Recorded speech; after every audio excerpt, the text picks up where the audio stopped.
Hi, I am Demi and welcome to a how-to video for Stardew Valley, which is tips and tricks for beginners.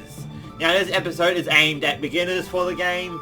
Second thing, if you haven't done, remember to like and subscribe to my YouTube channel as I post how-tos, let's plays and reviews weekly.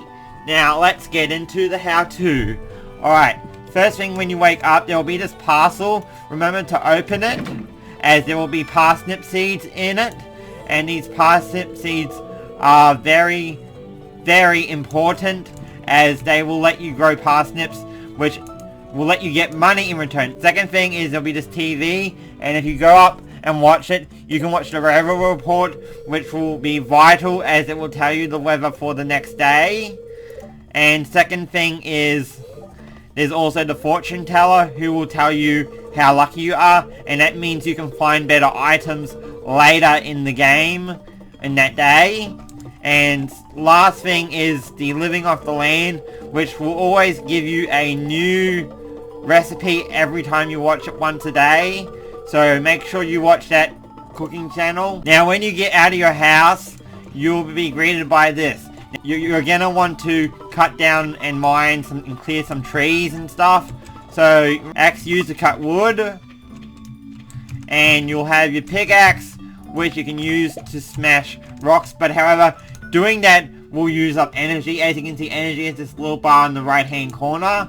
Also, while you're clearing the farm, don't go ahead and scythe these grasses, as just leave them, because later you'll be able to build a silo, and then you'll be able to turn them into hay. Now another thing is that you have very limited inventory space. As you can see, my inventory is almost full, so I'm gonna need wood to build a chest. Now remember, chests are very important, as they let you store more stuff, and you can have more stuff in your chest. Alright, so once you got your 50 wood, you can craft a chest, which you press escape on the computer.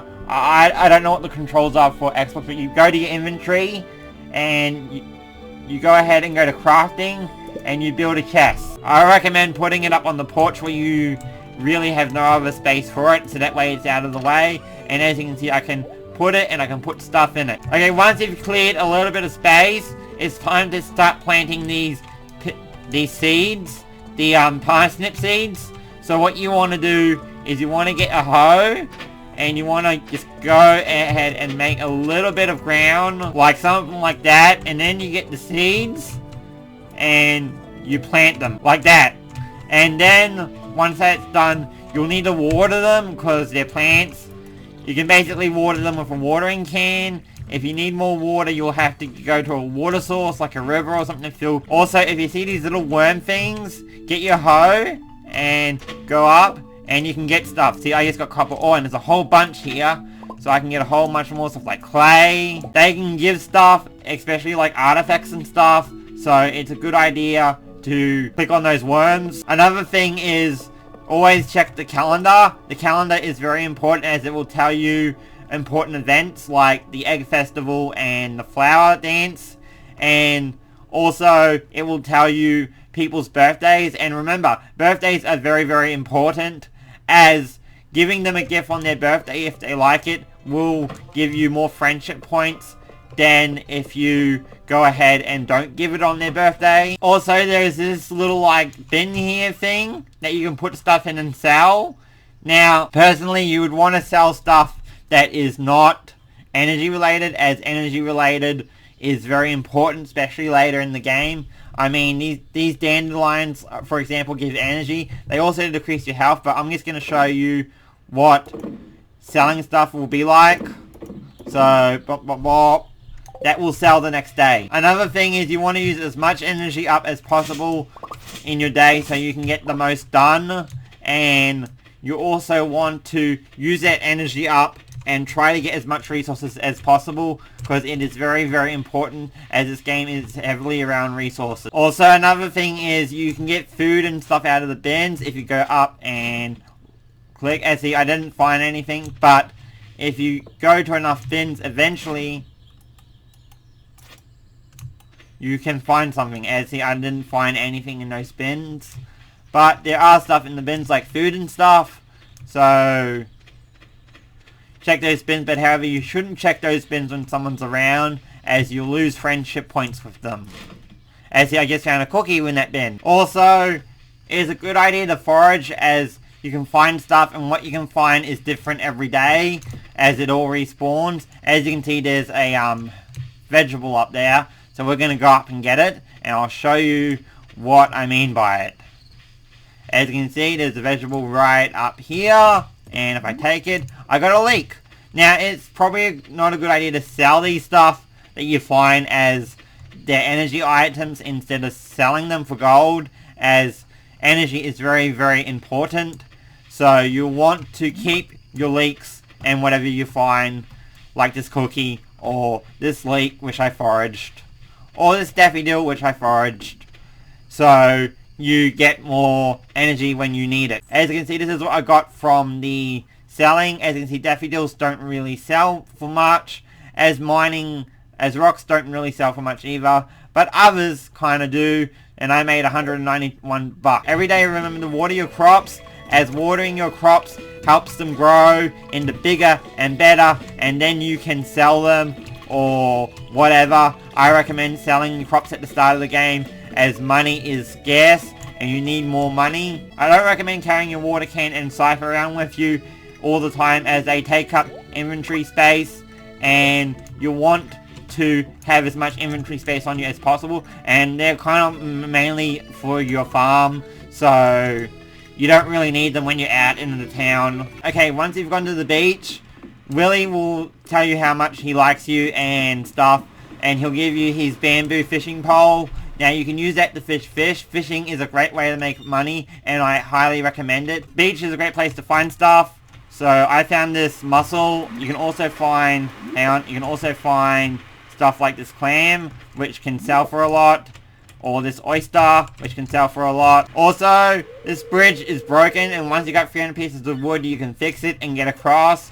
There is a lot of good stuff on the other side of the bridge. Also, another thing is, if you go into the options, you can always click on a always show tool hit location. You just click it to turn it on, and now it will bring this red circle up, and whatever you hit, it will tell you what you're going to hit, so you don't hit the wrong crop or tree or rock or whatever. As you can see, I can now cut this tree down, knowing that I'm going to cut there, so I cut it down like this, and I knew where to click thanks to the always show tool hit marker. Alright, so once your crops have grown, you just walk up to the middle one, and you harvest it, and if you do this, you'll be able to harvest even more, saving time. Okay, once you've got your crops harvested, you want to go to the general store, and you want to go up here, and you want to talk to this guy while he's at the counter, or else you won't be able to buy anything. You want to go to the counter, and you want to sell your crops. You want to sell all of them, and whatever else you got that might be use of money that isn't really useful. And alright, over here there is also this backpack upgrade, which you can buy for 2,000 gold, which has 24 slots, which makes holding a lot more stuff much more usable. And remember, once you've got your gold, what you want to do is you want to go to the store, and you want to buy some more seeds, because this game basically is about buying seeds and planting them. So we're going to buy potato seeds, like that many potato seeds, and maybe some parsnip seeds also. Once you've got your seeds and you return back to your farm, you can begin planting them all over again, and thus repeating the cycle. So remember that. Grow seeds, plant them, buy more seeds. It's basically probably the easiest and most common, well, not easiest, but it's the main way of making money, since this is a farming game after all. And if you need to increase your crop field with your new seeds, do that. As also note, some plants grow better in different seasons and stuff, depending on the season. So also keep that in mind. But once you've got your seeds, you can basically start planting them, and you'll have your more money. It basically means more money. Once you've got enough resources in level 1 farming, for 50 wood, 20 fiber, and 1 coal, you can build a scarecrow, and you can place it, and it will stop birds from eating your seeds, those pesky birds. Better chance of your crops growing, and those birds won't come around and eat all your seeds. And it also, note, only does a specific amount of spaces. Thank you for watching the video. If you made it this far in the video, this is pretty much the end of the video. Make sure you like and subscribe and all that stuff if you want to get more Let's Plays, how-tos, and game reviews. Anyway, I am Demi, and remember to like and subscribe, and I'll see you next time.